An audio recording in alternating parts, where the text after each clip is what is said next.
حجت خدا کا سوال تعلیم والا وہ ہوتا ہے جو زبان پہ سچ جاری کرے.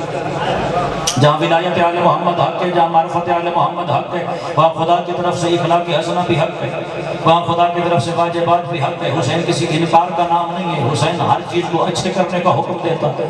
اب اس نے مولا کے سامنے ایک لمحے کے لیے سوچا اگر تو بولوں جھوٹ تو کل والی ساری عبادت بات ہے، اور اگر بولوں سچ کہ میں نے مولا کو مجلس میں کیوں نہ بلایا تو لوگوں کے سامنے میری عزت کیا رہ جائے گی. لوگ سوچیں گے جس کے نام کی عزاداری کروائی، حجت خدا کو اپنی مجلس میں نہ بلایا. اس نے نا بھائی تکیے کا سہارا لے کے درمیان کا راستہ نکالا.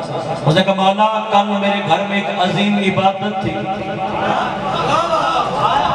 مولا کل میرے گھر میں ایک عظیم عبادت تھی جس کی وجہ سے میں نہ آیا.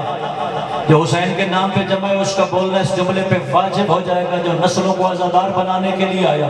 اس نے کہا مولا کل میرے گھر میں ایک عظیم عبادت تھی جس کی وجہ سے کل میں دربار میں نہ آ سکا. سرکار نے فرمایا اگر تو مجلس تھی میں بھی تو وہی تھا.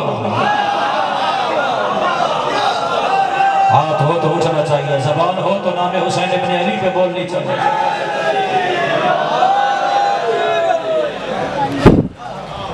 بھئی مجلس ہو جو دل پہ اثر کر جائے. اب اس بندے کی کیفیت بھاؤ میں لفظوں میں کیا بیان کروں. مارے شرم کے ساتھ جو کہ مولا بس زمانہ بڑا مشکل تھا، مولا میں اطلاع نہ دے سکا.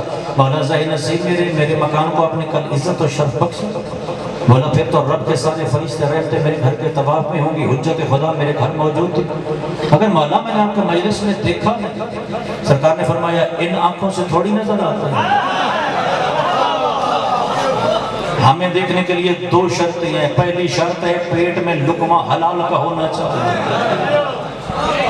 دوسری شرط ہے کہ بندے کا ظرف پاکیزہ ہونا چاہیے. پھر دل والی آنکھوں سے ہم 14 نظر آتے ہیں کیونکہ ہمارا چہرہ تمہارا جیسا تو ہے ہی نہیں. ہم وجہ اللہ ہیں اور وجہ اللہ دیکھنے کے لیے انسان کی پاکیزگی اور طہارت کا معیار انما یرید اللہ کے درجے کے برابر ہونا چاہیے.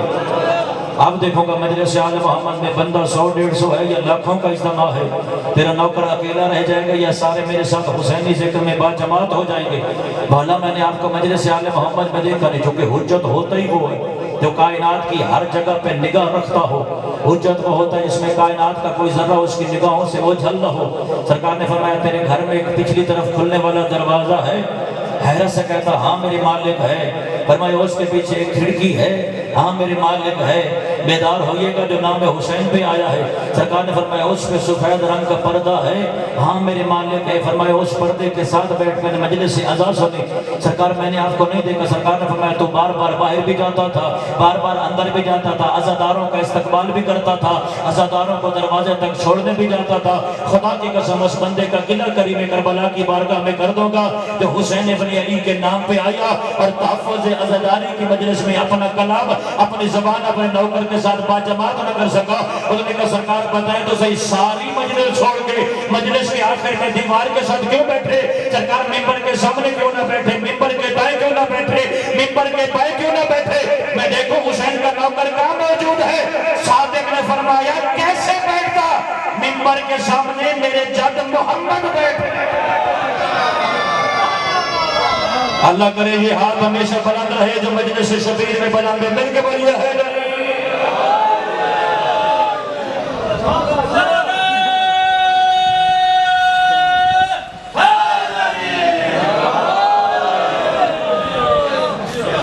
ممبر کے سامنے سرکار میں بیٹھتا تو کیسے بیٹھتا؟ وہاں میرے جد محمد مصطفیٰ جلوہ فگن تھے.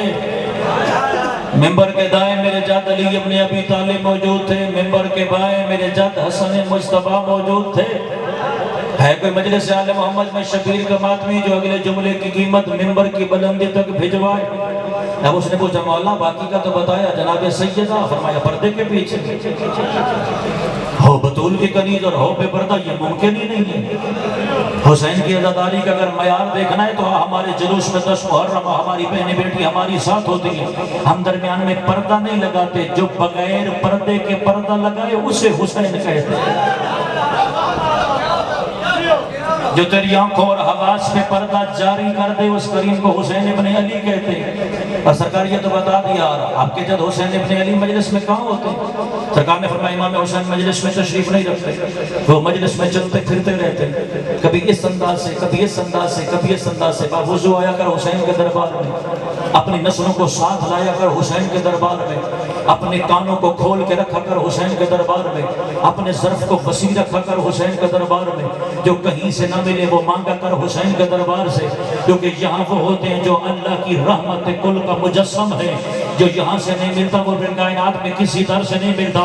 میں جملہ کہہ کے گزرنے لگا ہوں، پتہ نہیں کون ہے جو رات کے اس پیر اپنے نوکر کو اکیلا کر دے گا، کون ہے جو میرے ساتھ مل کے حسین کے دروازے پہ عقیدت کا سجدہ کرے گا۔ اس نے کہا سرکار باقی حجتیں تو مجلس میں بیٹھ جاتی ہیں، اگر حسین ابن علی مجلس میں تشریف کیوں نہیں رکھتے؟ فرمایا مجلس میں چلتے پھرتے رہتے ہیں، جب عزاداروں کے چہرے پہ تبسم بنا آتا ہے حسین علیہ السلام اس کا چہرہ بلند کر کہتے ہیں پروردگار گواہ رہنا یہ یزیدی نہیں یہ حسینی ہے کوئی ہاتھ جو حسین ابن علی کا سلام کرنے کے لیے موجود ہو؟ مل کے بولیے حیدری۔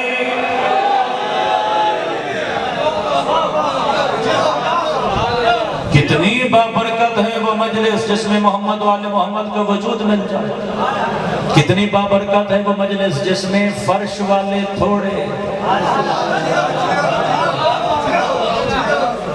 جس میں فرش والے تھوڑے عرش والے زیادہ۔ جاؤ نوکر ہوں تیرا، آل محمد کے دروازے کا سب سے چھوٹا طالب، منت کر کے جا رہا ہوں، جہاں بچے کو 8-10 کتابیں انگلش کی، بائیولوجی کی، کیمسٹری کی میں نے خود پہلے پڑھا ہے، مدرسے جانے سے پہلے دنیاوی تعلیم حاصل کی، پھر 10-12 سال مدرسے کی تعلیم حاصل کی، پھر ممبر پہ آیا۔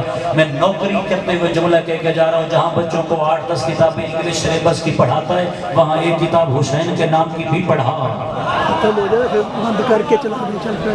سب سے بڑی کتاب 14 صدیوں میں جو نام حسین پہ لکھی کہ اس کتاب کا نام ہے خصائص حسینیہ، شیخ جعفر شوستری کی کتاب ہے، چھوٹا موٹا بندہ نہیں، شب عاشور حسین ابن علی کے سب سے بڑے عاشق جناب حبیب کا شکری شاگرد ہے۔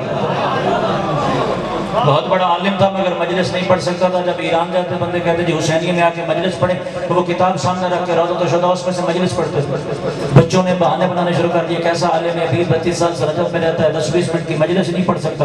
حسین کے دروازے نوکر تھا، جگر پر رشتہ چل گیا، مولا اتنی دیر سے نوکری کرتا ہوں، بچے میرا مذاق اڑائیں تو آپ کے دروازے کا نوکر ہونے کا کیا فائدہ؟ رات کو سویا خواب میں دیکھتا ہے کربلا کا میدان ہے، شبیر کا خیمہ ہے، شبیر کے خیمے کے دروازے پہ جناب حبیب ابن مظاہر کا پیرا ہے۔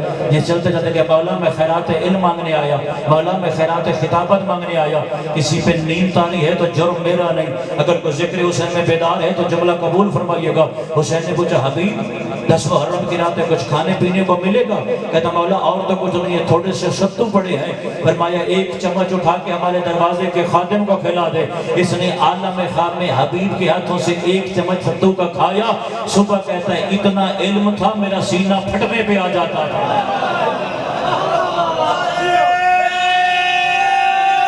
سنبھالیے گا حسین کی خیرات کا۔ پھر اس نے صبح 2 رکعت نماز پڑھ کے اس کتاب کو لکھنا شروع کیا جس کا نام ہے خصائص حسینیہ۔ اس میں 50 خصوصیات ایسی ہیں جو نہ کسی نبی کے پاس ہیں، 50 خصوصیات ایسی ہیں جو نہ کسی امام کے پاس ہیں۔ قابل احترام ہوتا ہے وہ آنسو جو حسین کی مجلس فضائل میں آ جائے، کیونکہ حسین کا تیرے فرات پہ پہرا ہی اتنا سخت ہے۔ حسین کربلا کے جنگل میں جو قربانی دینے کے لیے گئی، حسین نے اپنا قد بلند نہیں کیا۔ اگر کوئی سنی بھائی ہمارے ساتھ مجلس کے کاروان میں شریک ہے تو سن لو، صرف 2 سال کا میرا حسین تھا جب نانے نے اپنی گود میں بٹھا کے فرمایا میرا حسین جنت کے سردار ہے، میرا حسین کوثر کا مالک ہے، میرا حسین شفاعت کے دن کا سردار ہے۔ حسین کے نسب نامہ جیسا کسی کا نسب نام نہیں، جس کے نانا کا نام محمد ہے، جس کے بابا کا نام علی ہے، ماں جس کی فاطمہ و زہرا ہے، بھائی جس کا حسن مصطفیٰ ہے، اکبر کا جگر دیا تو تیری شفاعت کے لیے دیا۔ محنت کرنے لگا حسین کے نام کا اشتہار چھپے تو اپنی دنیا کی ساری قدر تو چھپا کے حسین کے ذکر میں باجماعت ہو کے آیا کر۔ حسین نے تیری اور میری نجات کے لیے میدان کربلا کا یہ بازار عشق سجایا۔ تیرے مولا صادق کا زمانہ تھا جس نے سب سے زیادہ کربلا پھیلائی، اس حجت خدا کی حدیث پڑھنے لگا۔ بندے نے آگے پوچھا مولا خدا نہ خواستہ کسی گھر میں موت فوت ہو جائے تو مولا ہم نے زمانے کا یہ دستور دیکھا کہ مرنے کے بعد تدفین کرنے کے بعد جب دفنانے والے گھر آتے ہیں تو پھر صف رضا بچتی ہے۔ مولا اس بات کی سمجھ نہیں آتی، شہادت تو 10 محرم کو ہوئی ہے، مگر عزادار چاند چڑھتا ہے اور ہائے حسین کہنا کیوں شروع کر دیتے ہیں؟ کائنات کے سلطان کے بیٹے نے فرمایا جب چاند چڑھتا ہے نا تو اللہ نگاہ بصیرت سے ہر حسینی کو کربلا کا وہ میدان دکھاتا ہے جس میں کہیں شبیر کا اکبر سینے پہ ہاتھ رکھ کے سویا ہوتا، کہیں شبیر کا علی اصغر اپنے گردن پہ تیر کھا کے سویا۔ ہم ہر مومن کو بصیرت کی نگاہوں سے کربلا دکھاتے ہیں۔ اس نے اگلا سوال کیا، مولا مجلس ایک ہوتی ہے، عزادار 50 100 جتنی تعداد مجلس میں عزاداروں کی ہو، مولا مگر ہر بندے کے رونے کا انداز دوسرے سے مختلف ہوتا ہے۔ مولا کچھ بندے صرف مسائل میں ادب کا سر جھکاتے ہیں، ہائے تک نہیں کر سکتے، یقیناً اجر میں شامل ہیں، کیونکہ میرے مولا کا فرمان ہے ہمارے غم میں آنے والا سرد تسبیح خدا کا درجہ رکھتا ہے، یقیناً وہ ثواب میں شامل ہے، میں کسی کی تحقیر نہیں کرنے لگا، مگر مولا کچھ ہوتے ہیں جن کی آنکھوں میں رواں جاری ہو جاتے ہیں، آنسو جاری ہو جاتے ہیں، مولا کچھ ایسے ہیں جو بے بس ہو کے ہائے کرتے ہیں، مولا کچھ ایسے ہیں جو لطم شروع کر دیتے ہیں اپنے سر پہ، اپنے گھنے پہ، اپنے پاؤں پہ ماتم کرنا، مولا کچھ تو بے بس ہو کے دیواروں میں ٹکرانے لگ جاتے ہیں۔ ہے کوئی مجلس میں شبیر کا ماتمی جس کی زبان پہ حسین کا پہرا ہو؟ فرمایا ہم جس مومن کو جتنی قریب سے کربلا دکھاتے ہیں وہ مجلس آل محمد میں اس اعتبار کا گریہ کرتا ہے جو جتنے قریب سے شبیر شہید ہوتا ہے، وہ اس کیفیت سے مجلس آل محمد میں ماتم کرتا ہے۔ کوئی عزادار میرے مولا کا تو جملہ قبول فرمائیے گا۔ میں کوشش کرتا ہوں ذکر فضائل کا حصہ بھی 14 کے فرمان سے پڑھا جائے اور ذکر مسائل کا حصہ بھی 14 کے فرمان سے پڑھا جائے۔ ایک حدیث سے مسائل باولی شروع کرنے لگا ہوں۔ میرا مولا فرماتے ہیں ضربوہ بکل آلت، فرمایا اکبر کا بابا وہ غریب ہے جسے دنیا کے ہر ہتھیار سے مارا گیا۔